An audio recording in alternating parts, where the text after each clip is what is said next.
हमारा chapter continue करते हैं बेटा इंश्योरेंस पे। हमने एक स्टेप कंप्लीट की थी, लॉस ऑफ स्टॉक पॉलिसी हमने ली थी। सेकंड स्टेप आज हम करने जा रहे हैं,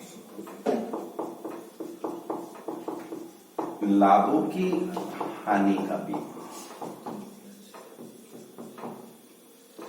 इंश्योरेंस और loss of profit, loss of profit या इसको बोलते हैं परिणामी हानि का बीमा।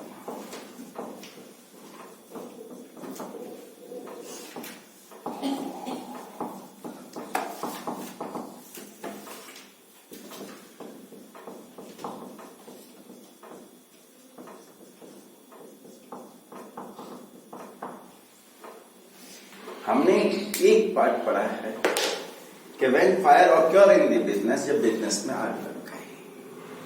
अब बिजनेस में जब आग लगने का इवेंट्स हुआ तो डेफिनेटली उस दिन कितना स्टॉक हमने सेव कर लिया और कितना स्टॉक डिस्ट्रॉय हो गया। उसके लिए हमने इंश्योरेंस क्लेम कितना किया जाना चाहिए, अमाउंट ऑफ क्लेम कैलकुलेट किया। सेकेंड स्टेप है लॉस ऑफ प्रॉफिट। डेफिनेटली ये भी होगा कि जिस दिन हमारे बिजनेस में ये आग लगने की घटना होगी, events of fire occur in the premises, तो डेफिनेटली हमारा फर्नीचर भी डिस्ट्रॉयड होगा, गुड्स भी डिस्ट्रॉयड होगा, अकाउंटिंग बुक्स भी डिस्ट्रॉयड होगी। और जिस दिन हमारे बिजनेस में ये आग लगने की घटना घटित होगी तो डेफिनेटली कुछ टाइम तक बिजनेस को वापस नॉर्मल ट्रैक पर लाने के लिए हमें कुछ समय चाहिए। जो गुड्स डिस्ट्रॉयड हो गया उसके लिए नया गुड्स ऑर्डर परचेज करना, वापस हमें कस्टमर की डिमांड का notice banana, there after normal way पर हमें ट्रैक पर आने पर कुछ समय चाहिए। यदि उस टाइम पीरियड में हमारी सेल्स इफेक्ट हो रही है,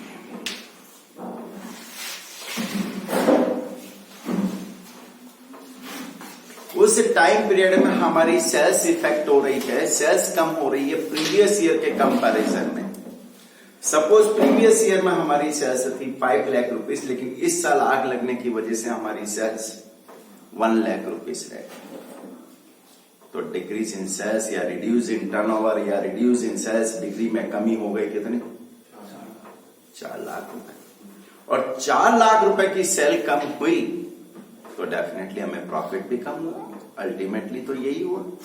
यदि हमारी सेल कम हुई तो हमें प्रॉफिट भी कम हुआ, तो उसे बोलते हैं लॉस ऑफ प्रॉफिट। जो प्रॉफिट हमें अर्न करना था वो अर्न होने से रह गया, तो उसे बोलते हैं लॉस ऑफ प्रॉफिट। यदि उस प्रॉफिट का हमने इंश्योरेंस करवा रखा है तो इंश्योरेंस कंपनी उसका भी क्लेम हमें पे करेगी, उसका भी कंपनसेट करेगी, उसकी भी क्षतिपूर्ति हमें करेगी। तो उस कंडीशन में एक चीज ध्यान रखनी कि हमने इंश्योरेंस कितने पीरियड का करवा रखा है और एक्चुअल में डिस्टर्बेंस कितना समय रहा है। समय ना इसकी स्टेप आपके दिमाग में पहले क्लियर कर दूं। सपोज डेट ऑफ फायर,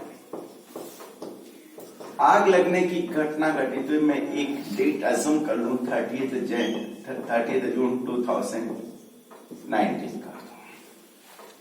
20 जून 2019 को आग लग गई।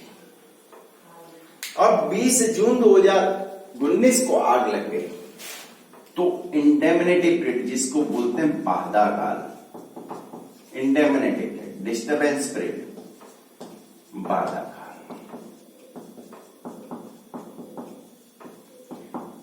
कि बिजनेस में कितना समय डिस्टर्बेंस रहा। अब यहां पर 2 बातें ध्यान रखना, आपसे प्रैक्टिकली बात कर लेता हूं। सपोज हमारे बिजनेस में डिस्टर्बेंस रहा, इंडेमनिटी पीरियड रहा 7 महीने, व्यापार में हमारा डिस्टर्बेंस रहा 7 महीने, उस बिजनेस को वापस नॉर्मल ट्रैक पर लाने के लिए 7 महीने लग गए। लेकिन सपोज हमने इंश्योरेंस ही 6 महीने का करवा रखा है, तो क्या इंश्योरेंस कंपनी हमें 7 महीने का क्लेम देगी? नहीं। यदि डिस्टर्बेंस रहा 7 मंथ और हमने इंश्योरेंस एक्चुअली करवा रखा है, कवर करवा रखा है ओनली फॉर 6 मंथ, तो इंश्योरेंस कंपनी हमें 6 मंथ के लिए ही पे करेगी। इसके मैं रिवर्स जाऊं, सपोज मैंने इंश्योरेंस करवा रखा है 6 महीने के लिए और डिस्टर्बेंस केवल 2 महीने रहा, तो क्या इंश्योरेंस कंपनी 6 महीने तक देती रहेगी? तो यहां इंडेमनिटी पीरियड का ध्यान रखना है कि इंश्योर्ड पीरियड और एक्चुअल डिस्टर्बेंस पे दोनों में से जो भी कम है। सपोज ये आपको दे रखा है कि सब 6 महीने तक हमारा बिजनेस डिस्टर्ब रहा। 6 महीने का मतलब ये हुआ कि 30 जून को जब आग लग गई, ये फायर ऑक्योर हुआ जिस दिन आग लगने का इवेंट्स हुआ उससे जस्ट 6 मंथ तक, यानी कि 1 जुलाई 2019 से मैं 6 मंथ काउंट करूं तो जुलाई, अगस्त, सितंबर, अक्टूबर, नवंबर और 31 दिसंबर 2019 तक मेरा बिजनेस डिस्टर्बेंस रहा और इस 6 महीने का मैंने इंश्योरेंस करवा रखा है। यदि इस 6 महीने में जितना भी प्रॉफिट मुझे प्रॉफिट का लॉस हुआ, जितना प्रॉफिट कम हुआ, उसका कंपनसेशन इंश्योरेंस कंपनी देगी। अब ये कैसे कैलकुलेट करेंगे? 5 स्टेप हमें चलनी पड़ेगी। सबसे पहला स्टेप होता है calculation of amount of short sales. Amount of short sales, बिक्री में कमी की गणना, यानी हमें यह देखना है कि इस पीरियड में जिसमें हमारा बिजनेस डिस्टर्ब रहा है उसमें बिक्री कितनी कम हुई, सेल्स में कितना रिडक्शन हुआ, reduce in turnover during the indemnity period, कि बाधा काल में हमारी बिक्री कितनी कम हुई। इसका डिसीजन कैसे करेंगे कि कितनी बिक्री कम हुई? तो हम इसी के लिए प्रीवियस ईयर को बेस मानेंगे। इसी पीरियड को, सेम पीरियड को हम बेस मानेंगे कि प्रीवियस ईयर में इस पीरियड में हमारी सेल्स क्या थी पिछले साल, और इस साल कितनी सेल्स, उसको बेस मानेंगे।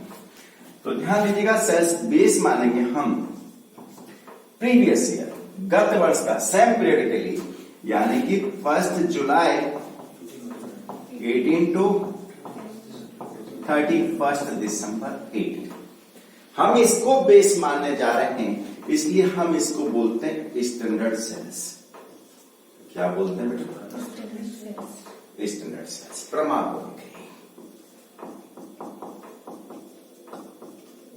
Standard sales. Suppose last year इस पीरियड में मेरी सेल्स हुई 1,10,000, 1,10,000।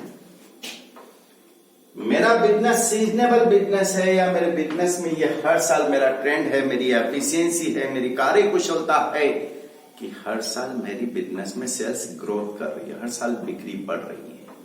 इस साल, पिछले साल भी 10% बढ़ी थी। मैंने ये एक्सपेक्टेशन ले रखी है कि हर साल मेरी सेल्स 10% से, तो ये पिछले साल सेल्स थी, इस साल 10% बढ़नी चाहिए थी। तो according to trend of business, जो व्यापार का ट्रेंड है, प्रवृत्ति है, जो प्रथा है, उसके अकॉर्डिंग इंक्रीज ट्रेंड कि हर साल मेरी बिक्री में 10% वृद्धि की प्रवृत्ति पाई जाती है। According to trend of increase in sales, हर साल मेरी बिक्री 10% से बढ़ती है। तो 1,10,000 का 10% कितना था? यानी इस साल मेरी सेल्स होनी चाहिए कितनी? 1,21,000 का। पिछले साल इसी पीरियड में सेल्स हुई 1,10,000 की। सेल्स एवरी ईयर इंक्रीज होती है 10%, 11,000। इस साल मेरी सेल्स होनी चाहिए, अब हुई कितनी? Actual sales during the indemnity period, बाधा काल की अवधि में, during the indemnity period. Indemnity period यानी कि 1 जुलाई 2019 से 31 दिसंबर 2019। इस पीरियड में सपोज मेरी सेल्स हो गई 55,000। बिक्री होने की चिंता, शुड बी डिजायर्ड सेल्स किस पॉइंट पर होना चाहिए? 1,21,000, और एक्चुअल में हुई कितनी? तो कितनी सेल्स रिडक्शन हुई? इसको बोलते हैं बिक्री में कमी, अमाउंट ऑफ शॉर्ट सेल्स। कितनी बिक्री? 66,000। इसको बोलते हैं हम बिक्री में कमी।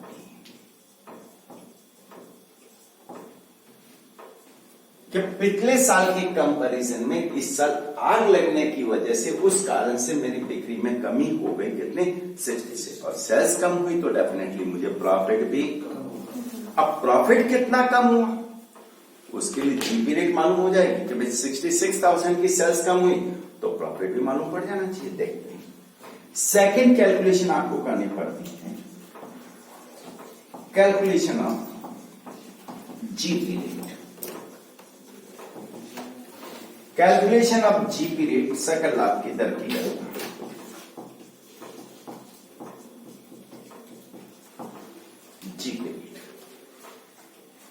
जीपी रेट कैलकुलेट करने का एक सिंपल सा फंडा तो आपको आता है कि साहब gross profit upon net sales into 100। कई बार क्वेश्चन में ग्रॉस प्रॉफिट डायरेक्टली गिवन नहीं होता है, तो ये ध्यान रखना है। जैसे आपने P&L अकाउंट बनाया, P&L अकाउंट की सीआर साइड में आप लिखते हैं बाय ग्रॉस प्रॉफिट 50 रुपए 50 रुपीज। ऑल स्टैंडिंग चार्जेस जितने भी स्थिर खर्चे हैं वो हम यहां लिखते हैं। All standing charges ₹30। Then there after calculate net profit. Net profit कितना बचेगा? अब आपको ग्रॉस प्रॉफिट का अमाउंट मिसिंग कर देगा। ग्रॉस प्रॉफिट कैलकुलेट कर सकते हैं, इन दोनों को ऐड किया तो ग्रॉस प्रॉफिट आ जाएगा। लेकिन जीपी रेट निकालने के लिए अपन एक सिंपल सा फॉर्मूला लगाते हैं, ग्रॉस प्रॉफिट अपॉन में।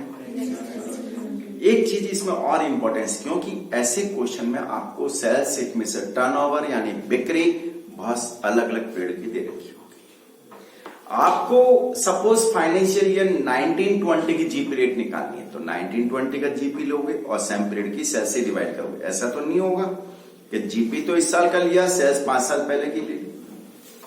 जीपी रेट कैलकुलेट करने के लिए सेम पीरियड का होना चाहिए। तो यहां पर हम इन दोनों को प्लेस करते हैं। तो जीपी रेट कैसे कैलकुलेट करोगे? Net profit plus all insured charges, insured all शब्द भी हटा देते, इंश्योर्ड स्टैंडिंग चार्जेस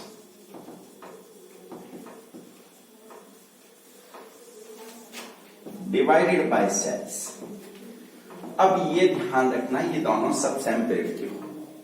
यदि आपको क्वेश्चन में लिखा है कि net profit for last accounting year, तो आपको सेल्स भी फॉर लास्ट लिखते हैं। Net profit for the year ending 31 दिसंबर, तो आपको सेल्स भी फॉर द ईयर एंडिंग 31 दिसंबर की लेनी पड़ेगी। सेम पीरियड का लोगे तभी आपकी जीपी रेट आएगी। सपोज मैं ये कह दूं कि net profit for the last accounting year 12,500, 12,500 मैंने असुम कर लिया। इंश्योर्ड स्टैंडिंग चार्जेस, ऐसे स्टैंडिंग चार्जेस जिसका मैंने इंश्योरेंस करवा रखा है, बीमित स्थिर भी है, बीमित स्थिर भी है, 7,300 और sales for last accounting year. Suppose sales मान लेता हूं 1,98,000 अब लास्ट अकाउंटिंग ईयर इनटू 100। सब सेम पीरियड की है। Net profit for last accounting year 12,500, insured standing charges for last accounting year 7,300 और sales for the last accounting year. तो इसका मतलब मुझे 10% प्रॉफिट अर्निंग होता है। मेरी प्रॉफिट अर्निंग जो है वो 10% है। यदि मैं 66,000 की सेल्स कम कर पाया तो इस पर मुझे 10% जो प्रॉफिट अर्न होना चाहिए था वो 10% प्रॉफिट अर्न होने से रहेगा। It is a loss of profit. तो आपका थर्ड स्टेप जो आता है वो आता है loss of profit, loss of लाभों की हानि। Amount of short sales, amount of short sales into GP rate, amount of short sales into कितनी सेल्स कम? 66,000। 10% मुझे प्रॉफिट होना चाहिए था, वो 10% प्रॉफिट कम हुआ क्योंकि सेल्स कम हुई, तो इसका मतलब प्रॉफिट भी, ये मेरा लॉस ऑफ प्रॉफिट। इतना प्रॉफिट अर्न होने से रह गया, it is a loss of profit. यदि अब मैंने इंश्योरेंस कंपनी से फुल इंश्योरेंस करवा रखा, पूरा इंश्योरेंस करवा रखा, जब तो इंश्योरेंस कंपनी मुझे 6600 ईमानदारी से पे कर देगी। और यदि मैंने कम अमाउंट का इंश्योरेंस करवा रखा तो भी वो भी हमें प्रोपोर्शनेट अमाउंट तो बात आती है कितनी अमाउंट का इंश्योरेंस होना चाहिए। नेक्स्ट फोर्थ स्टेप आती है calculation of insurable profit. Insurable profit, बीमा योग्य लाभ की राशि की गणना। मुझे कितना अमाउंट का इंश्योरेंस करवाना चाहिए था, उसके लिए हमें इंश्योरेबल अमाउंट चाहिए। दो तरह की सेल्स तो आ गई, तीन तरह की देखो, 1 2 3। अब यहां बेस मानते हैं sales of last 12 month, last 12 month just before date of fire, just before date of fire. आग लगने के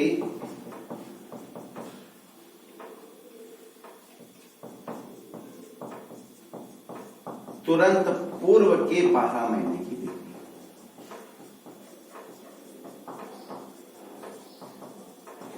जिस दिन आग लगने की घटना घटी उसके जस्ट पहले के 12।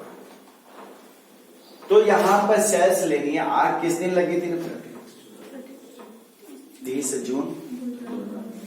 तो मुझे यहां सेल्स को बेस मानना है 30 जून 2019, उसके जस्ट पहले 12 महीने की। रिटर्न चलना, बैक चलना 12 महीने, इससे 12 महीने यानी 30 जून 2000। तो एक साल में 30 जून तो 2 बार नहीं आएगा। तो इस सेशन को स्टार्ट कर देता हूं 1 जुलाई। 30 जून की जगह क्या लिख दोगे? 1 जुलाई। हमें सेल्स चाहिए 1 जुलाई 2018 से 30 जून 2019। सपोज ये क्वेश्चन में आपको सेल्स गिवन है 2 लाख रुपए। कितने रुपए? 2 लाख रुपए। चौथी टाइप की सेल आ गई है 1 2 3 एंड 4। ये सेल्स प्रीवियस ईयर की दे रखी है for 12 month just before date of fire. जिस दिन आग लगाने की घटना घटित हुई, आग लगने की, उसके जस्ट पहले के 12 महीने। मेरा बिजनेस का ये ट्रेंड कहता है कि हर साल मेरी सेल्स बढ़ती है, तो इस साल भी बढ़नी चाहिए। इंक्रीजिंग ट्रेंड, वृद्धि की प्रवृत्ति पाई गई कि 10% मेरी सेल्स बढ़ती है 20 हजार। तो ये सेल्स इस साल होनी चाहिए जिसको बोलते हैं एडजस्टेड सेल्स। क्या बोलते हैं बेटा? Adjusted sales 2,20,000। इतनी सेल्स होनी चाहिए थी इस 12 महीने में।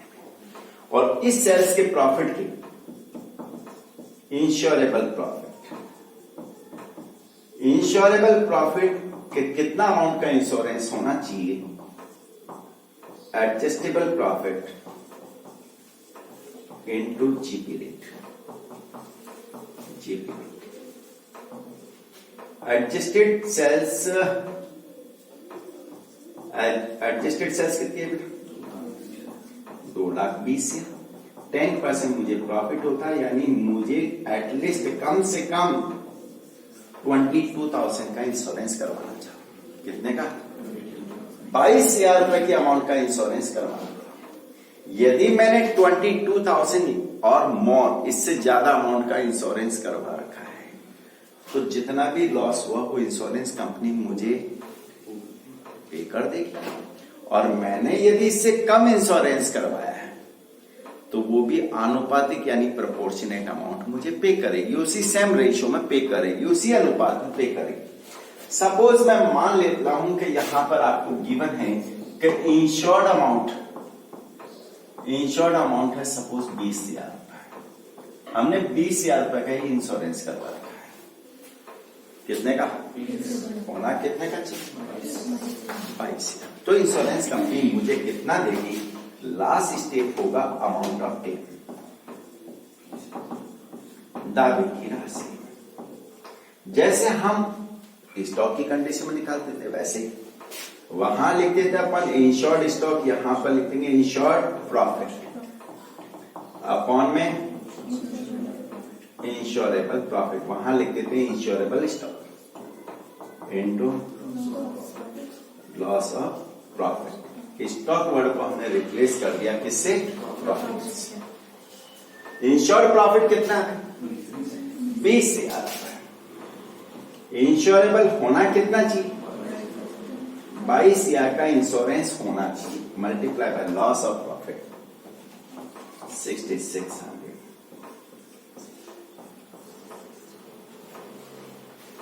6,000 हमें इंश्योरेंस कंपनी पे करेगी। किसी को अब कोई भी डाउट हो पहले अपन उस पर डिस्कस कर लेते हैं क्या क्या करें।